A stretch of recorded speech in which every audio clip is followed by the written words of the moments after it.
welcome to this hangover session. I think we all hope you all enjoyed the first festival day yesterday. I was also there and saw some really good gigs and made some good contacts. So we're going to have a session with the title Take What's Yours, Music Data for the Indies. In this panel we're going to discuss how independent artists can use data to build strategies and how it can help them boost their professional career. And I'm especially glad to have two real experts in this area with me. So let's welcome first of all Florian Richling. He's the co-founder and CEO at Fortunes.io. This is a Vienna-based, one-of-a-kind multi-platform and analytics service for music creators. He also founded INES Studio and is managing partner at Good Life Music, a record label. But most of all, he's a real tech enthusiast, and so I think you can give us some real exciting insights today. And next to me, welcome to Jesper Skibsby. He came all the way from Copenhagen. Jesper is the CEO and founder of WAR, which stands for World Airplay Radio Monitor. WARM is the first radio monitoring service that tracks and identifies music played on the radio, globally and in real time. He's also worked in the Danish music industry for several years and is also a tech enthusiast, and we'll talk a lot about data and what you can take out of it. So for myself, I'm working with Observer, which is a media intelligence agency, also based in Vienna. We provide our clients with a wide range of media insights and analyses, starting with press clippings and going as far as social media analyses. So and since we're a really small round today, and I think it's really good because you will have the possibility to talk to the experts, and I'd really encourage you to get involved and ask your questions and tell us about your experiences with data, how you use it, what challenges you're confronted with, so that we just make this an open discussion, and it's not going to be like a frontal workshop where we tell you things, but I would really appreciate it if we could have a discussion there. So I will just give a short input maybe. On the screen. Yeah, there we have it. Just to show you where we are at the moment. No, that's the wrong. Oh, there we go. Exactly. There you can see the development of the streaming industry. So this is actually a really interesting slide. You can have a look at it. It's called Music is in the Air. It's done by Goldman Sachs. So they did a research on the topic what the state of the industry is, and it's really nicely built up. So you can just scroll through and see all the charts and how it's developing. But as you can see in this chart, where the streaming and the digital music industry took over the physical one, and so what we have today is really loads of data that are, some of them are public, some of them are not. We're going to discuss that, so that's maybe how I want to get into the topic, and maybe let's start with Florian. Florian, what do you think, what data do we have at the moment? So is there, and how can we distinguish the data that are available? So unfortunately, when we looked at data, which type of data we can include in our computing, we found three types of data. First and most obvious one is public data, which, for example, is a Spotify playlist or a YouTube upload, which is data that is accessible for anybody who wants to take a look at it. And then there is private information, which means that you have to authenticate and prove that it's your channel or that you are the data owner, which is typically territorial information or demographical information. So if you want to access that, you have to log into your account, which proves that it's yours, and then you have the common data backends like the YouTube analytic backend or the Facebook backend. And then there's data that we internally at Fortunes we label that as exclusive data, which is data that might be publicly, but often it's not accessible because whether the artist doesn't even know it exists or there are no backends built yet. So for example, at Fortunes we have a deal with Hype Machine, which is a block aggregator and a block chart listing. So you can go there and you can search by yourself, but there is no artist area where you have the information visualized in a nice way. And very often if you are featured on the block, you might not even know that it's there. So if we look at data and the backends like islands, then the private ones are the ones where you need a key to access, and the exclusive ones are the ones you might even know that they exist. So these are the three types of data that we identified. Okay. So do you think, I mean, there is a lot of data. Do you think that it's a problem that there is too much data even? And this is maybe the biggest challenge, how to handle the load of data that we're confronted with. Yeah, I think too much is like, it's per se the biggest problem right now. Not only with data, like 20 years ago we had too little of music accessibility, too little of opportunity in general for artists to get heard, and today we have too many opportunities. So it's a question how you use filters to identify the stuff that you really care about and that makes sense for you, for your decision making. Yeah, I also think so that the problem is that you lose track of your data. You don't know where it is. I mean, how many of who of you is an artist? Do we have any artists here? Do you guys know where your music is played? You probably don't. I mean, that's exactly the problem. That's actually why I got involved, because I was recognizing that more and more of my daily routine would deal with trying to stay in the loop and trying to stay up to date. If you look back at 2003, where MySpace launched, it was, in my opinion, or how I experienced it, the first service that would give me instant feedback or instant gratification when releasing a song. But since then, there are so many new services that the time you have to invest to stay in the loop and try to stay up to date, it can kill your focus on what should matter if you're trying to build a career as an artist, which is build a strategy, make good music, and get your music out there. Okay. Yes, but maybe you can. Yeah, I think it's about also like we're both very focused around the artists and making data accessible for artists, but it seems like there are a lot of services out there producing lots of data, and if you are usually a creative or an artist, for example, maybe you don't really have any, like, it doesn't feel like familiar or good for you to work with data, so it can even be more complicated if there's too much. So at least what we're trying to do is to like filter away what's irrelevant and just make it super relevant to what the data that's there and easy to use, hopefully.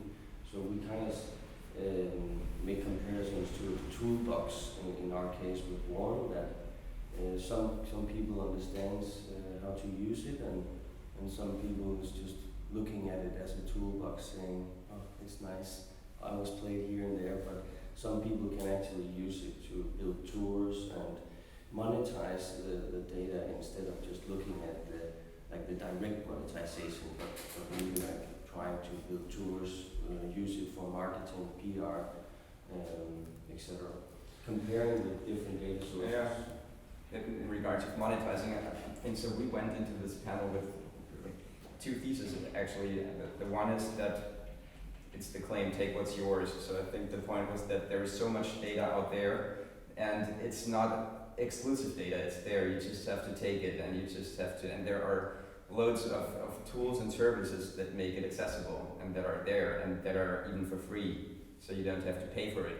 And so that's the first thesis, and we will discuss about that. And when it comes to monetizing, that not the money, that the revenue that you can get out of it is the real value, but the data that you can get out of it, and how you can make profit from that. That's what we're going to discuss more. So, but to get a little into involve you a bit more, maybe we'll just make a quick round, and maybe you can introduce yourself just with your name, and maybe also tell us what's your interest, so we can make it a bit more interactive and also address your questions and interests. So maybe let's start here. My name is P. Wang. I'm based in Vienna. Actually, I work for a DSP. I have the exclusive data, and but I'm interested into the topic you're discussing in perspective of artists, in perspective of new startups, and it's just a general interest. Okay. How data will be handled. Okay. My name is Ita. I'm from Latvia, and I'm indie artist manager. Mm-hmm.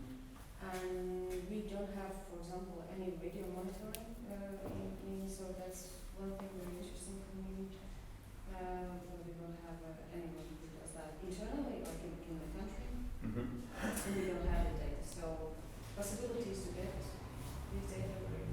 Mm-hmm. Okay, thank you. I'm Marcus, I'm from Berlin. I'm an independent artist, and actually I don't really work with data. And it's the question how to profit a little bit, because there's so much at the beginning if you're managing yourself, booking yourself, producing. But to make it mine, that's why I just do. Okay. I want to get some input, Mm-hmm. Okay, thank you. basically. I'm Benjamin. I'm running a label, recording studio, and music for modern electronic music production, so to say. I'm an artist myself, so there's a lot of data, like from the label coming, from other parts, from my music and stuff. So it's always good to monitor that a bit and find out what I can do with that even more. What I'm doing tomorrow. So. Okay. I'm Christian from Austrian radio station called 886. I'm the music planner of the radio station, and I'm interested in the monitoring process and how you know where songs are played. Okay. My name's Ryan. I'm from Seattle originally, but currently living in the Netherlands. I'm a business student, and as I finish up my program, I plan to relocate to Austria, so just trying to learn about the music industry here, but specifically I'm interested in, I've always been a fan of independent music, so I'm interested in how the kind of digitalization of the music industry can be structured that it works for the artists, and I think data is a big part of that. Okay, so thank you. So yeah, I think that, we collected some of the questions on your interest, and I think we can address all of them. So how you can monitor and track the data, that was one of the topics where we could have a start with. Jesper, maybe when we talk about, we make the distinction between the public data and the private data and the exclusive data. Radio is public data. There are different services how you can track and monitor public information, public data. That's, for example, just to give you a short example. I mean, who of you knows what's written in social media or online about him? Are you taking track of that? Is anybody doing that? So that is, that's the least thing you can do is, for example, set up a Google alert, or there's an alternative called Talkwalker alert, for example. So you can just put your keyword, your band name in, and you will get alerted whenever you're mentioned. But that's just the least thing you can do. It's for free. And so we talked about that before. So most of the artists have unique names, but if, like one of the bands here, if your band name is International Music and you set up a Google alert, have fun with that. I mean, so in that when it comes to professional service providers who can help you setting it up, and where it's even being checked manually for relevance, and then where also the printed press is being monitored, and the radio and television. And yeah, so this is one part of the public data. The other is, for example, radio.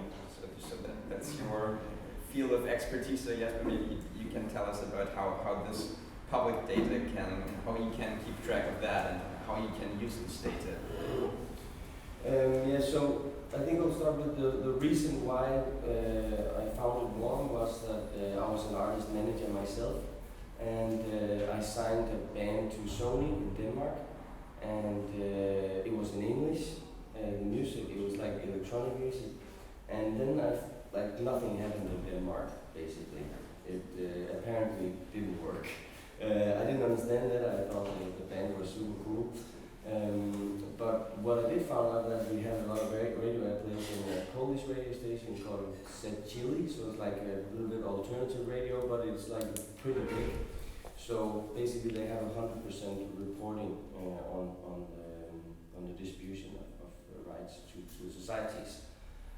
But what happened was that nothing was reported, and Sony in Denmark didn't care about what happened in Poland because they only cared about Denmark. So that was like my epiphany or like aha experience on, well, I'm a manager of a band, and let's say we don't have success in Denmark, but we have success in Poland.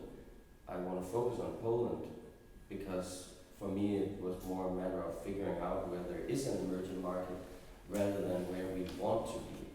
And the difference in the industry, I guess, is that the major labels often, or in many cases, have offices in different countries, so they can kind of like divide the data in different areas, whereas all independent musicians or artists, labels, they kind of work across all countries. They don't necessarily have both offices in different countries or cities. So I think that is like the biggest difference in this field. The bad thing is then that the major labels through IFPI and music business organizations, etc., kind of like determines what data is available, especially around radio. So that means that they basically decide what value or what data should be out there. And obviously that's a problem when, for example, in Denmark, if you're a member of IFPI, you have limited access to radio data. So that means with the license agreement IFPI made, you have access to Scandinavian data and UK data. So that means you don't know if your song is played in other territories. The next problem is that they monitor primarily terrestrial radio stations because that's where most of the money is, at least in terms of where you can compare or measure it against a rate, like a minute rate, second rate, etc. But on the other side, it is basically the societies. So in AKM, so like AKM societies, they decide locally what stations should pay a minute rate and which one shouldn't. So basically, all stations have to pay usually, unless in the US there's some different rules. But in Europe, usually it's very difficult to actually run a radio station because organizations like AKM would come and say, you have to pay us.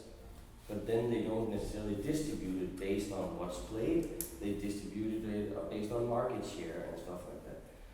And then comes the big problem or extra problem is that if you are only monitoring big terrestrial radio stations, those are usually also top 40 commercial radios because they are funded by the commercials, etc.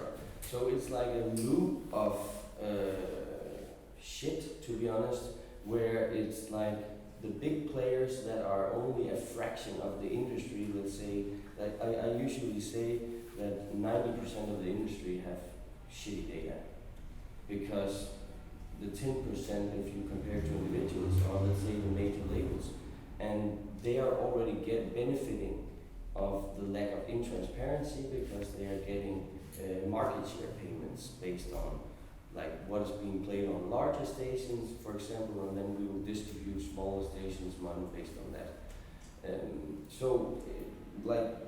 There is just so many problems in this aspect of data, but what we found out is if we can build products for the artists and they can understand how to use it and they can see when they have radio airplays on a small radio station in Latvia or a college radio in, Toronto or Seattle or whatever, that's super valuable information. If you're an Icelandic indie band, why would you only focus around Iceland? I mean, if your song is played on a Berlin alternative radio, wouldn't you want to know that? I mean, and then you can say, yeah, but Berlin alternative radio doesn't have a minute rate with gigmit.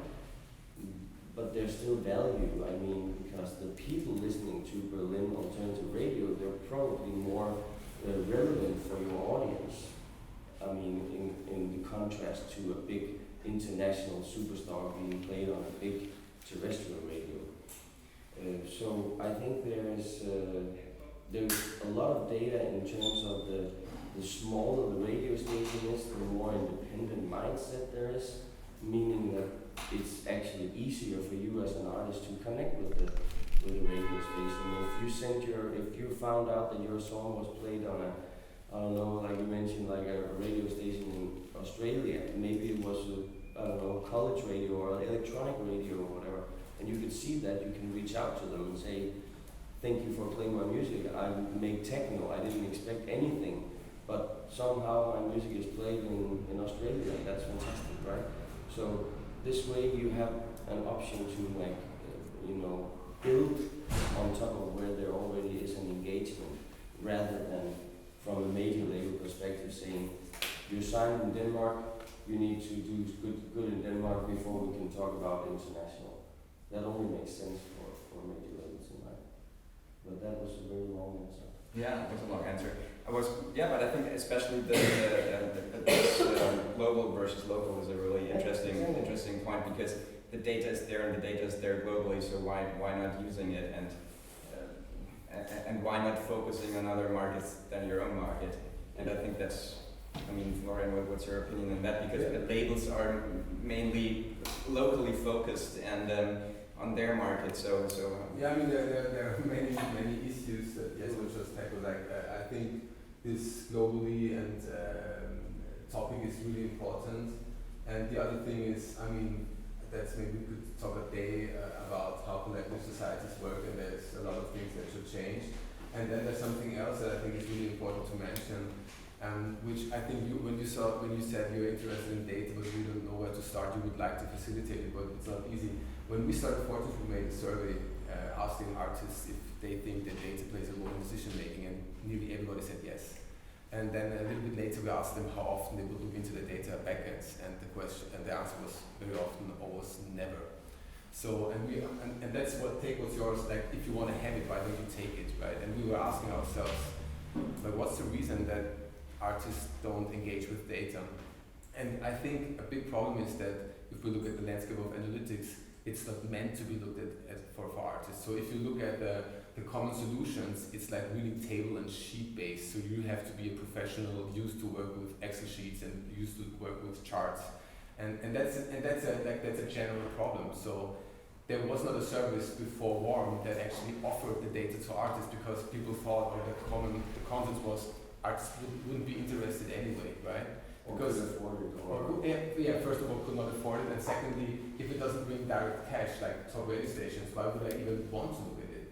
Which is actually wrong. And we had a talk about yesterday where I told Jesper that I experienced myself 10 years ago that I was sending out my music, and I googled it, and I found out that Australian radio station was actually playing it. And I was really happy about it. I didn't care if I would get money, but I just wrote them the DJ a message that, hey, I'm so glad you're playing my music. And we actually got to know each other after that. So I think there's a big shift or a transformation today, which is really important, and it's about educating as well, where artists have to start to find interest in data, and have to, there's always a learning curve, right? So the industry has to try to build tools that are more easy and convenient to use, and artists have to learn that they can actually do stuff with this, and that actually can play a big role.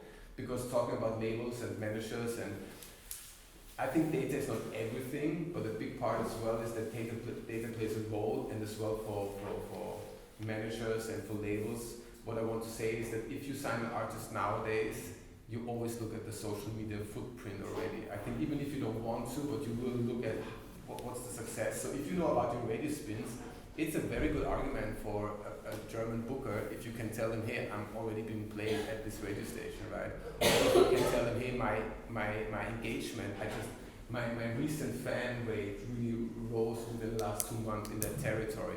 So if you have a convenient way to gather this information, to present it to potential industry partners, it will really help you step up your game and build a career.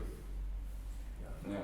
I think that's another interesting point that you brought up when it comes to contract negotiation, for example. So, the time, we all can agree, I think, that the times where you can appear as the badass musician with your guitar and put on your show there are over.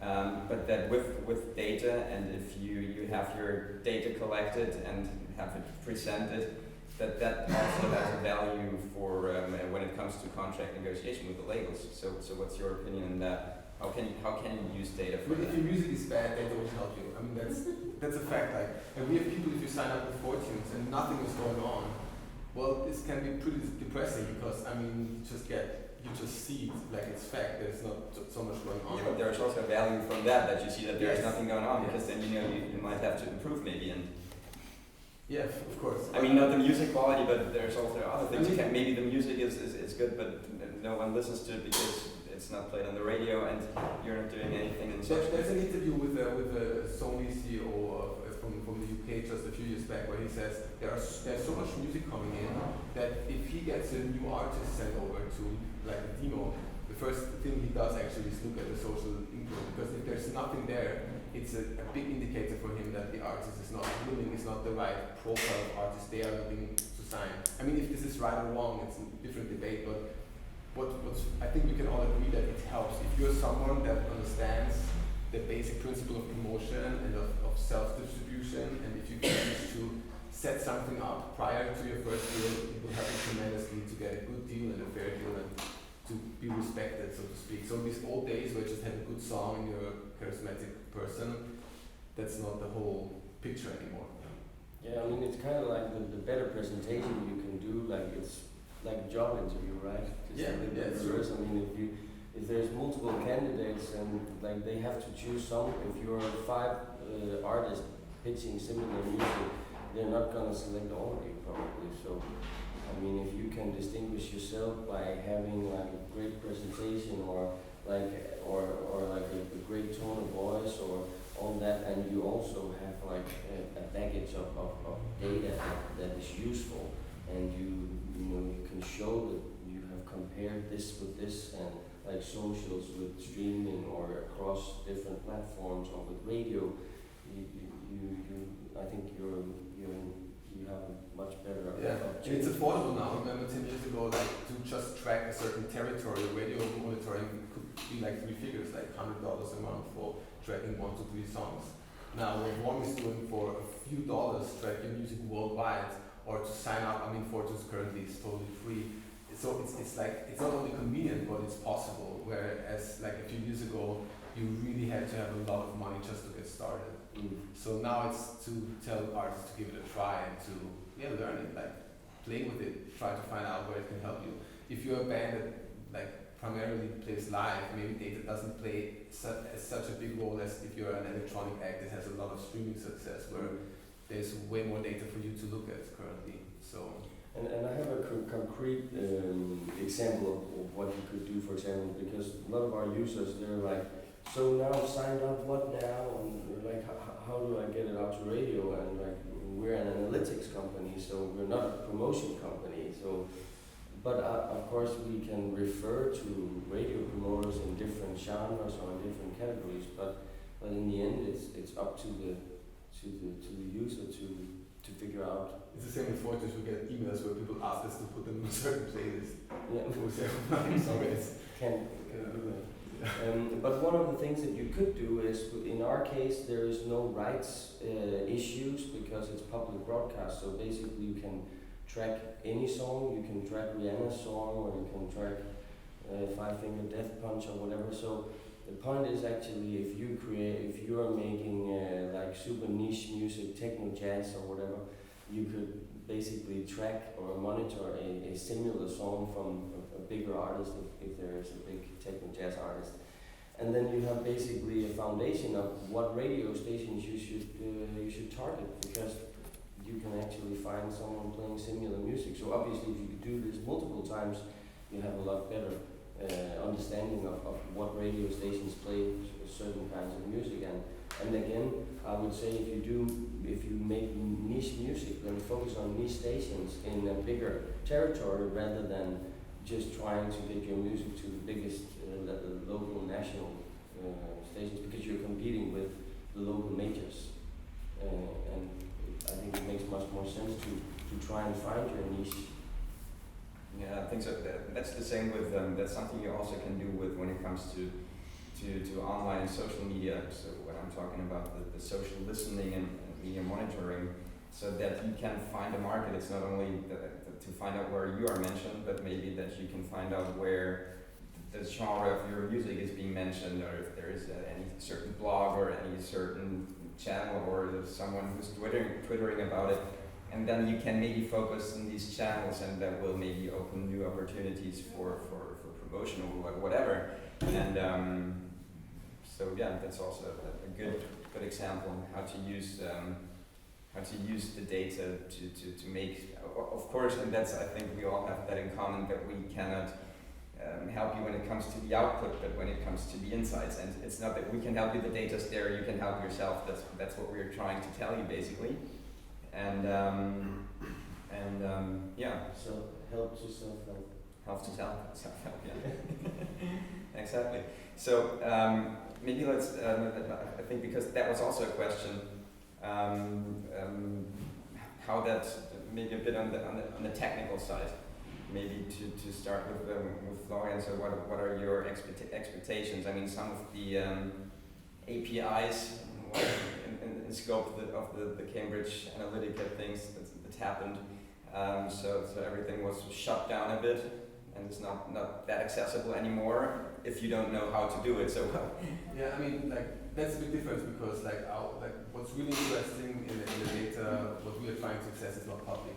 But that's actually not a problem. I think that's arguably good, the way it's more and more becoming that access to public data is the means, and the data owner is being asked to give the permission, which is what we are doing. Like the big difference between Fortunes and the landscape of analytics is that we don't track millions of artists and then we benchmark and tell it stuff. That's not what we're trying to do. There are awesome services that do provide a great job for the industry, but we are really trying to be a help for artists. So we're building kind of a data wallet where artists can look at his or her data in the most convenient way. So it doesn't have to be public, because you can log in and give us the right to access your channels.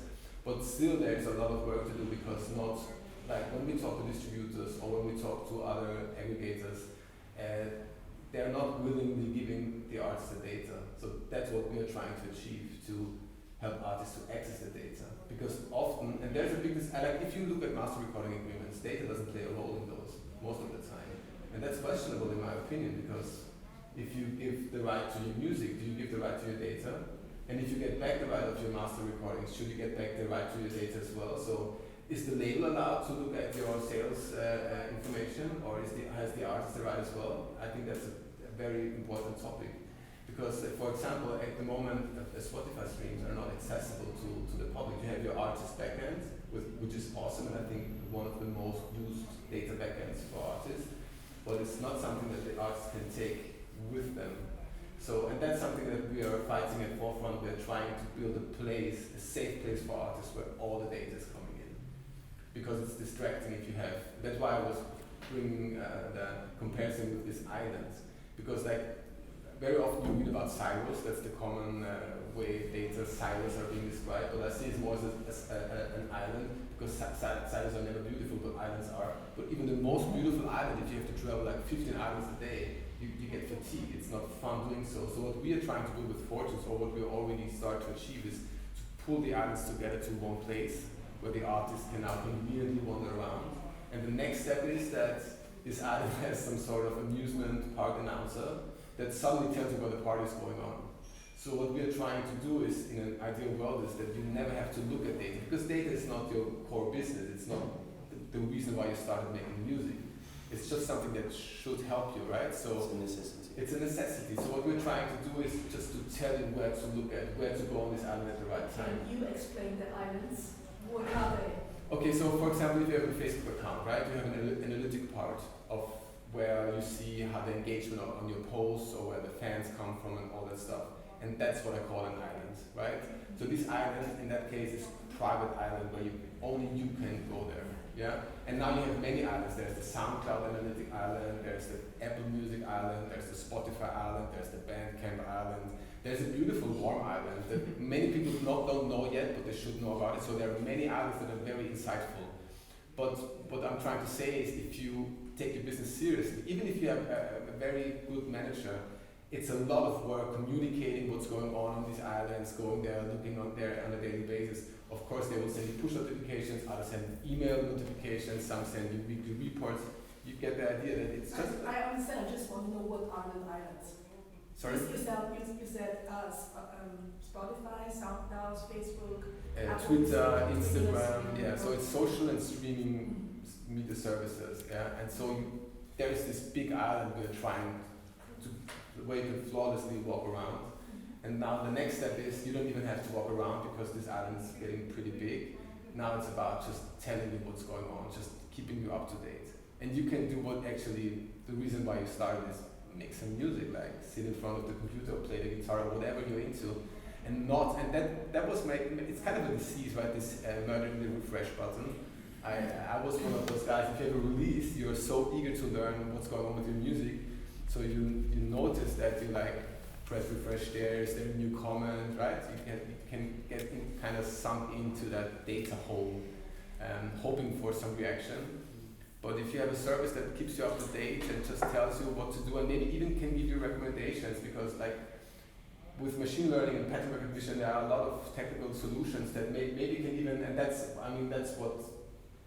the next step, right? Maybe one can tell that this station would be awesome because we have similar music that works there pretty well. Or we can tell, hey, you should check out this blog because they were featuring music that had some similarities with your music. So that's the next step where we really can bring you actionable suggestions of, help you to make the right decisions without you having to spend so much time. Can I ask a question? Yes, of course. I have not familiarized myself with what work, how it looks like. Do you have some kind of, as Florian mentioned, some kind of charts, or you just provide for specific? Write the song name or band name. Yeah. So basically, you search per song because the way Warm is built is based on audio fingerprint recognition. So the idea is that you upload an MP3 file, or there is existing MP3 files in the system.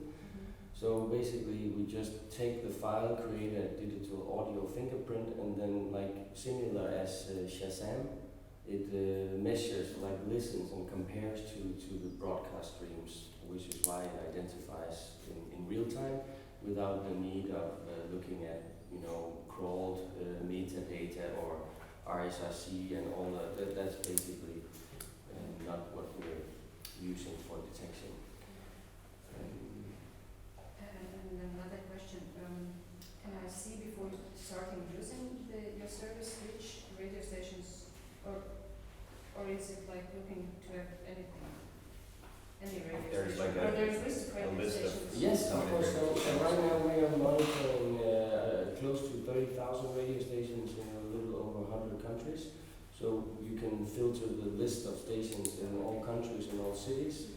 And the data is super granular. I mean, you can see it to like station level and, like as I mentioned, with time and date stamp. But the idea is that you decide what tracks or what songs you want to monitor, and then you only pay for them like in small amounts instead of you buying like a €1,500 subscription and then you only have 3 songs, for example.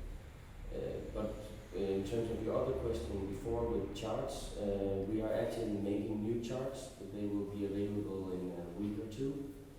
So we're launching global charts overall and global college student charts and dividing it into Europe and Americas as well. We are identifying different genre charts, so we're going to make, for example, global electronic radio and global jazz radio and global urban and global rock, etc. So basically we're trying to make charts more relevant to more people, so if you have released rock in Latvia, you can basically compete with Hungarian rock artists as well in the like a European chart, for example. So we try to build additional products on top of the analytics. It was like more of an interest, really, as you mentioned before, try to look which radios play that had a jazz funk artist. Want to see which radio stations in Hungary play that Yeah, but of course you can do that. That is the whole point. And then you're possible to track like a similar band that like plays similarly. That's amazing, I think. Yeah, and then also, I mean, we talked about that yesterday. I mean, that is one use case, how you can use it strategically to find the genres and radio stations that are playing similar music, and maybe to address them later. And another use case is, for example, when it comes to collecting your royalties, and you just need to know where it's played. Maybe you don't know it, and there's some real money that you can even get out of it, because the station's played, but you're just not aware of it. And there have been cases where that is a topic, and you have proof then. I mean, that you have a timestamp, and you have you can go to the society and tell them, yeah, but look here. Exactly. Like, I mean, with my Polish story, what happened was that we didn't get any money, even though I knew that the radio station had 100% reporting based on the Polish society sites. But then I'm not a member of the Polish society, I'm a member of the Danish society, so I had to ask the Danish society to go to the Polish society, that then went to the Polish radio station and asked, we have a guy in Denmark who says that he has radio airplays here, and then the radio station said, well, we don't have that. So then I waited 6 months for the communication to get back, and then I said, but I have proof. So we tried one more time, sent everything back, and then the radio station like, oh yeah, okay, we found it anyway. And then they found the exact same 424 airplays, and then I had to wait 18 months or something before we got paid. But the point was, they just like they hadn't reported it, and it wasn't really my society's fault, and I'm not sure it was the Polish society's fault either. I don't even know if it was the radio station's fault, because we never found out whose fault it was. It was just not reported. But then when I had the evidence, they magically found it, and then we got the money. But I had to prove it, and then I had to wait like 4.5 years. So I mean, small steps, but it's better than.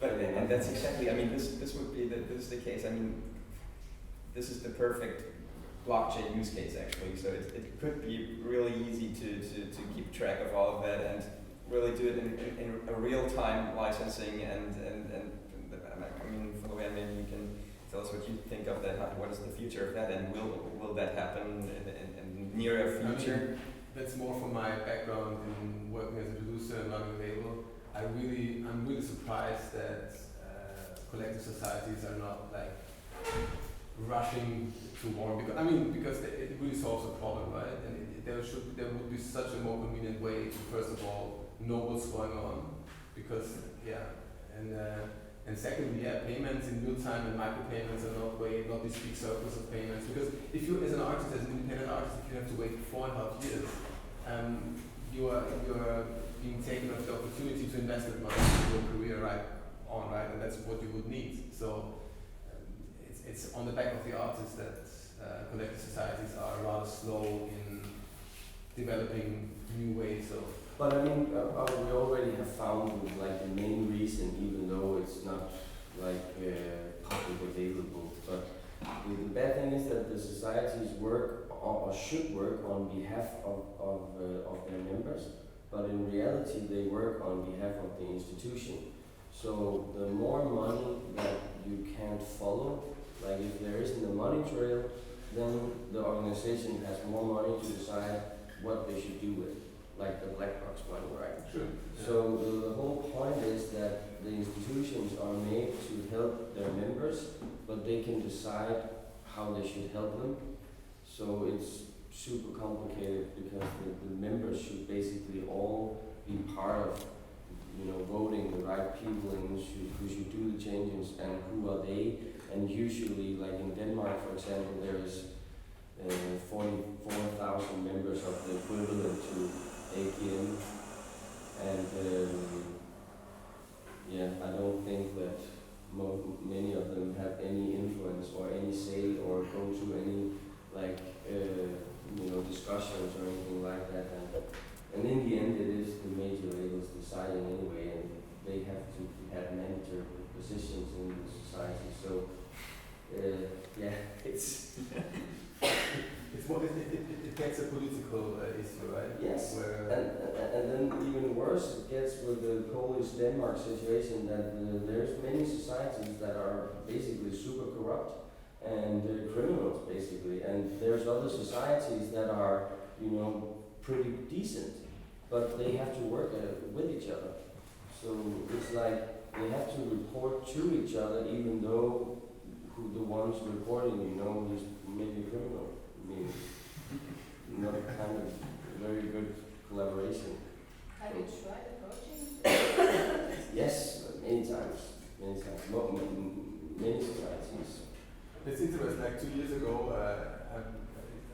Jesper and I were at Slush at a different conference, and you were at a panel with the Finnish Collective Society, and they're really forward thinking. That was my opinion. I asked them yesterday, what's the development? Because they have a special fund for putting money into new development and technology and blockchain, and it sounded like we're maybe 1 or 2 years away of a solution that facilitates blockchain payments, but nothing has happened since, right?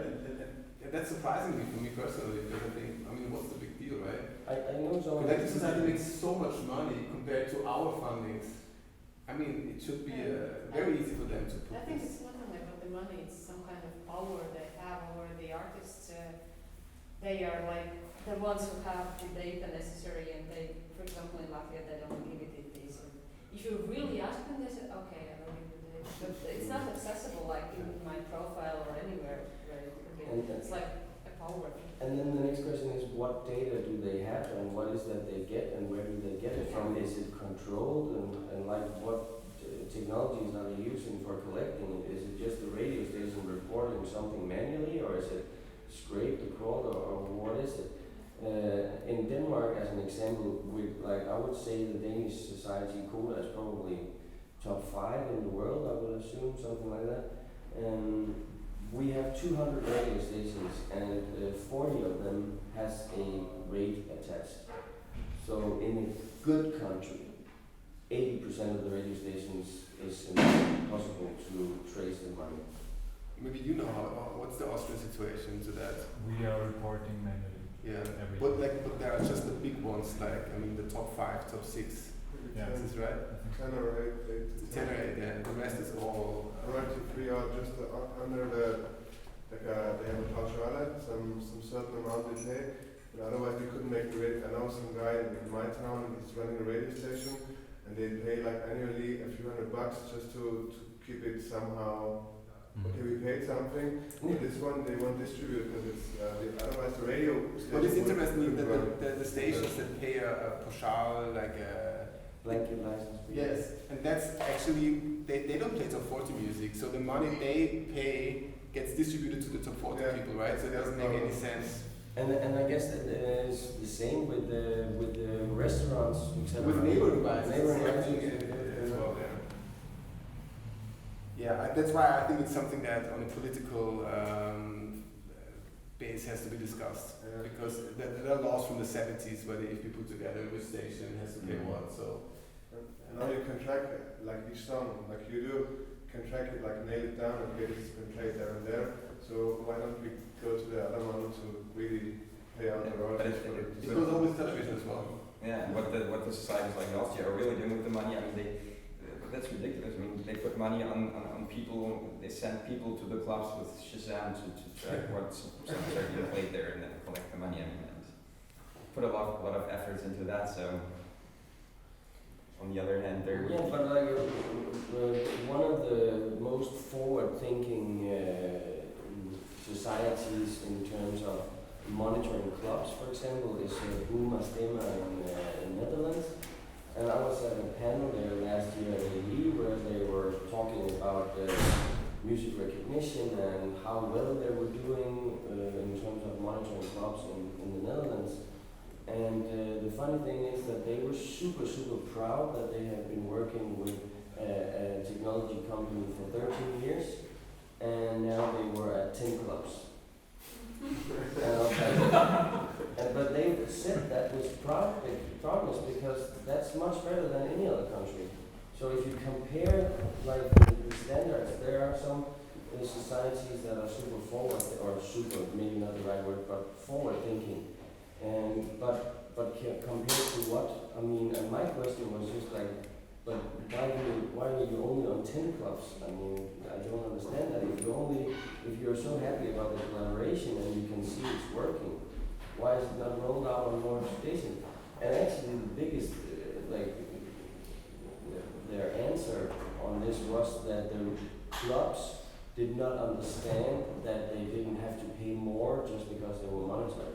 And I just simply don't believe that. It's like with radios. Some people think that radios doesn't pay, but that makes sense if they don't get their money anyway.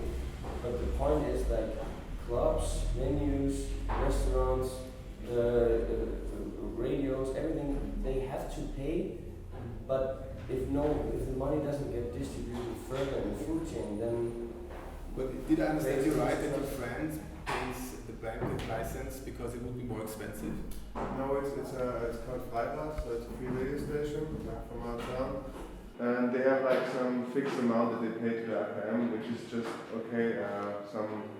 you're in, you pay some certain amount, and like not much, because otherwise if they really had to pay like each track, but all the royalties, they couldn't afford it because they have no. But that's crazy. So that forces smaller stations. But my point is that doesn't make sense, because let's say you pay 10,000 euro and you play 10,000 tracks.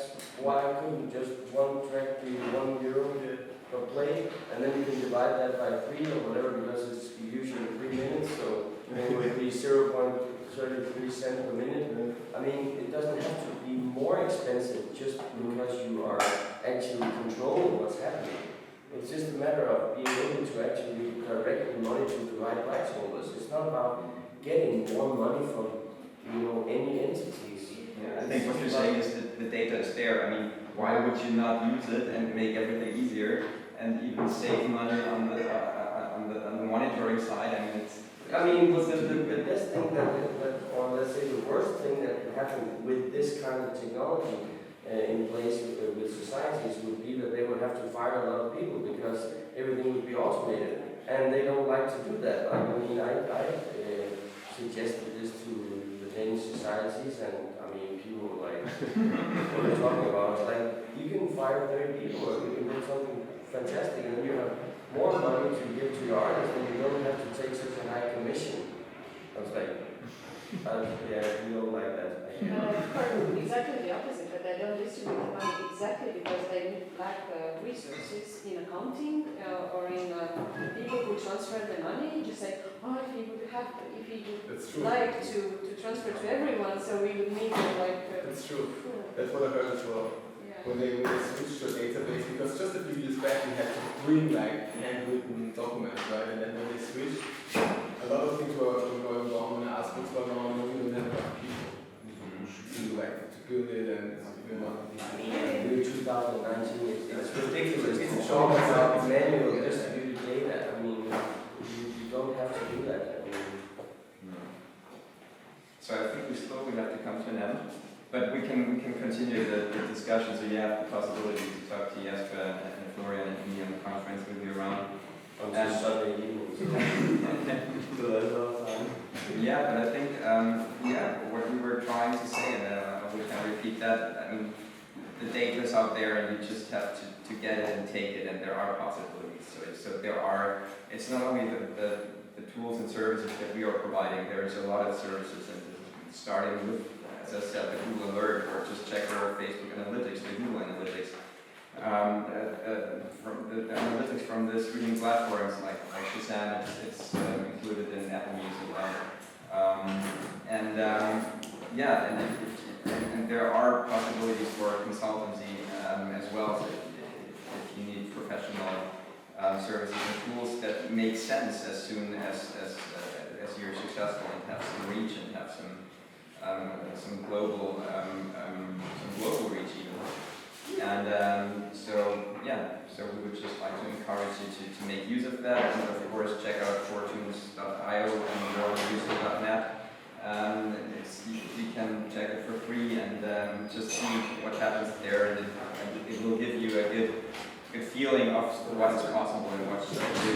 And And of course, if you have any questions, you have our names and contacts on the website, and you can have our card, so you're welcome to get that. And if you have any questions or things you'd like to discuss, you're very welcome. So I would like to thank you guys first of all, and everybody who attended here.